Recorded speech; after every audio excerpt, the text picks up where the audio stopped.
तो हेलो दोस्त, नमस्ते, प्रणाम। मैं आकांक्षा मौर्य अपने यूट्यूब चैनल में आप सभी का स्वागत करती हूँ। आज मैं बहुत प्यारा एक महाकुंभ के मेले पर गाना लेकर आई हूँ। आप लोग सुनना, कमेंट बॉक्स में जरूर बताना कैसा लगा मेरा गीत। अब फुल वॉच करके आप लोग सुनना। तो चलिए सुनाती हूँ। कुंभ लगा ये सैया बड़े दीन बदवा, चली चली चली ये सैया कुंभ नहनवा, चली चली चली ये सैया कुंभ नहनवा। कुंभ लगल बड़ ये सैया बड़े दीन बदवा, चली चली चली ये सैया कुंभ नहनवा, चली चली चली ये सैया कुंभ नहनवा। सासु के लिए सैया ससुरु के लिए, सासु के लिए सैया ससुरु के लिए, दान पुण्य करिया ये सैया, दान पुण्य करिया ये सैया कुंभ नहाई, दान पुण्य करिया ये सैया कुंभ नहाई।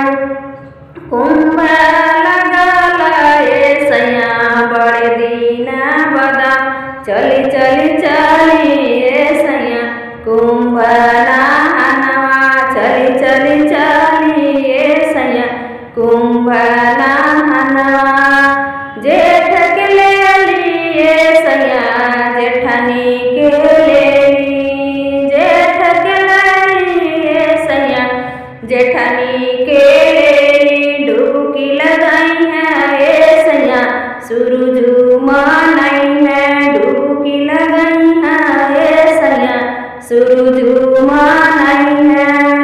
कुंभ लगल ये सैया बड़े दीन बदा, चली चली चली ये सैया कुंभ नहनवा, चली चली चली ये सैया कुंभ नहनवा।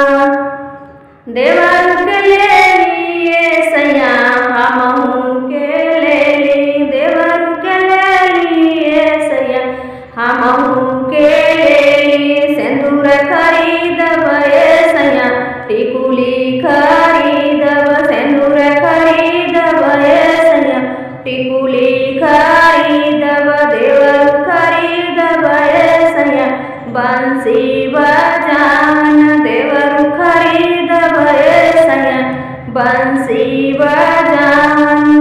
कुंभ लगल ये सैया बड़े दीन बदा, चल चली चली ये सैया कुंभ